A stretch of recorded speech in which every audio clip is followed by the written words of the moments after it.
tomorrow our 8th billion human will be born. Our 8th billion. 8th billion human will be born. And it's like, is that too few or too many?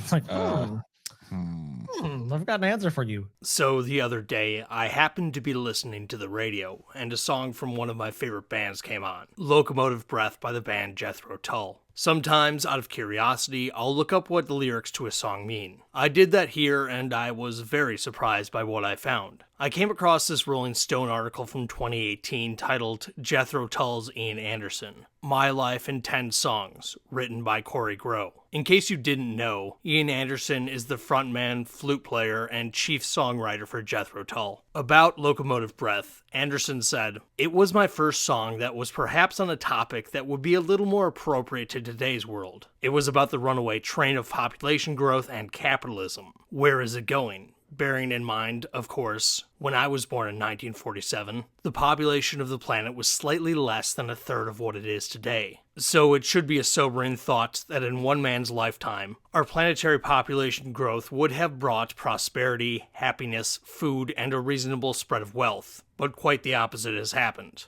and is happening even more so to this day. Without putting it into too much literal detail, that was what lay behind that song." So the song is essentially about some cliched thinking regarding capitalism, and more importantly, overpopulation. I don't think it's crazy to infer that based on that quotation, Ian Anderson has left-of-center politics. That doesn't surprise me, nor does it really bother me. I've never had trouble separating art from the artist, and as I've said before on Twitter, the best music is typically made by leftists. The reason I bring up this otherwise completely pointless story is because I was actually surprised that the head singer of Jethro Tull, of all bands, was concerned about overpopulation. Do you know who Jethro Tull, the band's namesake, was? He was a British agriculturalist who had an enormous impact on the way we grow food. Here's a brief summary of his contributions to farming from a channel called America's Heartland. At that time, seeds were randomly scattered across a field by hand. Tull mechanized the process, inventing one of the first agricultural implements, as well as encouraging the planting of crops in rows. His seed drill uniformly dug an open row, dropped a seed into the ground, and replaced the dirt. He also made improvements on the plows of the time, devised a mechanical hoe, and encouraged the use of horses for farm work instead of oxen.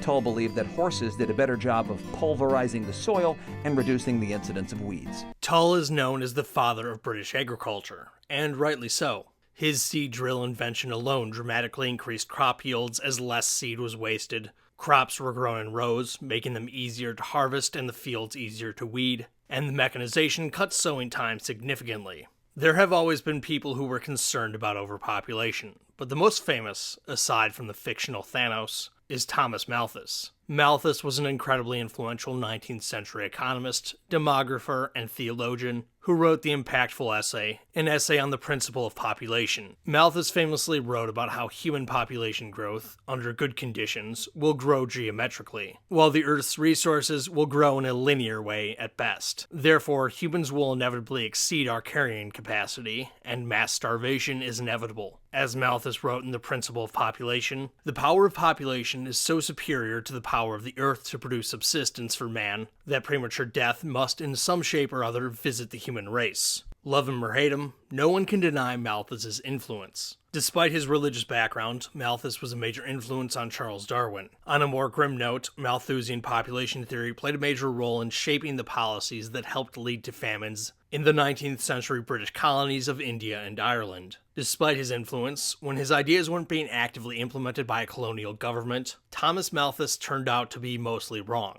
His big blind spot is that he failed to anticipate the extent to which innovation would increase the Earth's carrying capacity. What Jethro Tull the man started, before Malthus was even alive, others continued. Innovations like crop rotation, nitrogen-based fertilizer, and selective breeding of crops and farm animals became more widespread. New calorie-dense crops like potatoes and corn were brought from the Americas, and the Industrial Revolution improved the farming process through mechanization such that more crops could be planted and harvested in less time, using less labor. Rather than mass starvation, the years after Malthus's death saw a dramatic increase in bushels per acre of all major crops, both in England and throughout the world. Let's go back to one of Ian Anderson's quotations. It should be a sobering thought that in one man's lifetime, our planetary population growth would have brought prosperity, happiness, food, and a reasonable spread of wealth. But quite the opposite has happened. If you look at the data, he's gotten almost all of it wrong. Just for reference, the world population in 1947, the year that Anderson was born, was 2.41 billion people. In 2018, when that interview was conducted, the population was 7.6 billion people. As of Tuesday, November 15th, the world population passed 8 billion people, increasing from 7 billion people in just 12 years. Rather than see mass famine and poverty, we've seen the exact opposite over this period of time. As Gail L. Pooley and Marion L. Tupy write in Superabundance, the story of population growth, innovation, and human flourishing on an infinitely bountiful planet, the population-weighted average food supply per person per day rose from 2,115 calories in 1961 to 2,917 calories in 2017, or 38%. Over that same period, it rose from 2,880 calories to 3,766 calories, or 31% in the United States. From 3,231 calories to 3,428 calories, or 6% in the United Kingdom. From 1,415 calories to 3,197 calories, or 126% in China. And from 2,010 calories to 2,517 calories, or 25% in India. To put these figures in perspective, the U.S. Department of Agriculture recommends that moderately active adult men consume between 2,400 and 2,600 calories a day, and that moderately active adult women consume 2,000 calories per day.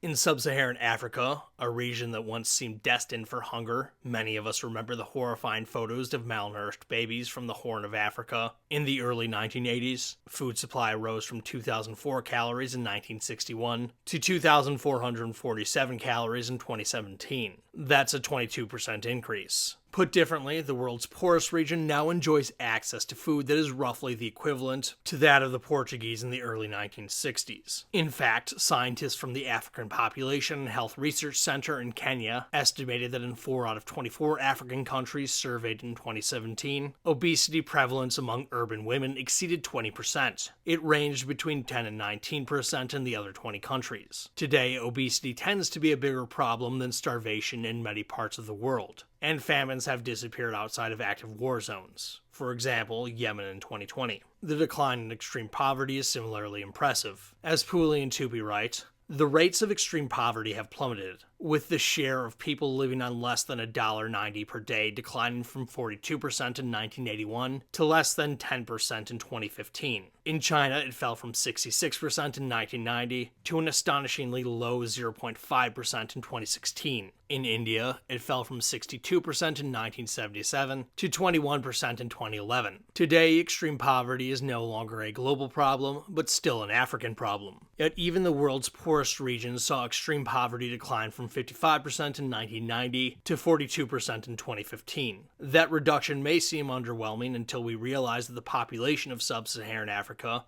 doubled from 512 million to 1.006 billion over that same period. All of this happened during a period of time where global income inequality fell. I don't think income inequality is a problem per se, but that should help diffuse the talking point that these trends are skewed by the gains exclusively made by the rich. I can't say if humans are happier than they were in 1947, but there's a lot of evidence to suggest that people are much better off materially. Malthus still has his latter-day adherents. In the late 1960s, biologist Paul Ehrlich wrote a book called The Population Bomb, where he made similar predictions to Malthus, but updated to account for modern conditions. Ehrlich achieved pseudo-celebrity status by appearing on The Tonight Show with Johnny Carson in the 1980s on a semi-regular basis. On one episode in 1980, Ehrlich famously said, "If I were a gambler, I would take even money that England will not exist in the year 2000. To his credit, he did have courage of conviction, as he, along with ecologist John Hart and scientist John P. Holdren, took a bet against University of Maryland economist Julian Simon. The wager was over resource scarcity. Over the next 10 years, what would happen to the inflation-adjusted prices of 5 metals: copper, chromium, nickel, tin, and tungsten? The materials were of Ehrlich's choosing. Simon said he could pick any 5 raw materials that were not government-controlled, and the amount bet was $10,000. Ehrlich and company believed that the prices would increase because they would become more scarce. Simon believed they would decrease because they would become more abundant. Both parties believed that population growth would be a major factor in their vindication. So, who won? Simon did, and it wasn't particularly close. Collectively, the inflation-adjusted price of the bundle of metals dropped 36%. This while the population increased by 800 million people, the largest population increase in a single decade in the history of the Earth up to that point. How was it that an economist managed to outwit 3 scientists on the future of these 5 metals? It's because, as an economist, Simon understood how capitalism helps create abundance. When prices go up on a certain product or raw material, people are incentivized to come up with new ways to make the product or extract the raw material in order to make greater profits. This spurs innovation in technology, efficiency gains, and pursuing substitutes. Also, concerning raw materials specifically, the profit motive incentivizes getting more from less. Over time, businesses have learned to make lighter weight materials, saving money on inputs like natural resources. These 5 metals were hardly unique. In superabundance, Pooley and Tupy looked at a bundle of 50 goods over an even longer period of time. They write that from 1980 to 2018, the world's population rose by 71.2%.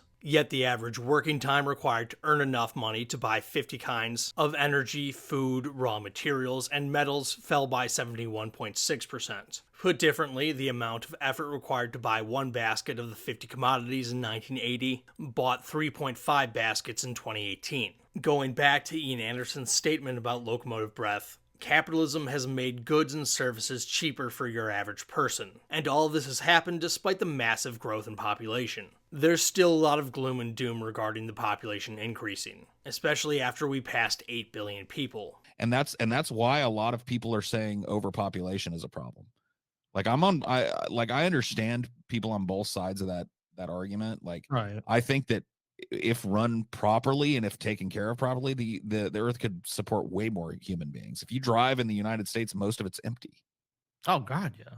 So Right. it's not like, it's not really a lack of space. It's a lack of ability to support people at the current, like what at the current level of expectation. Like the air conditioning and the single serving plastic, everything like that is not sustainable. No. But our entire society is built on that shit now.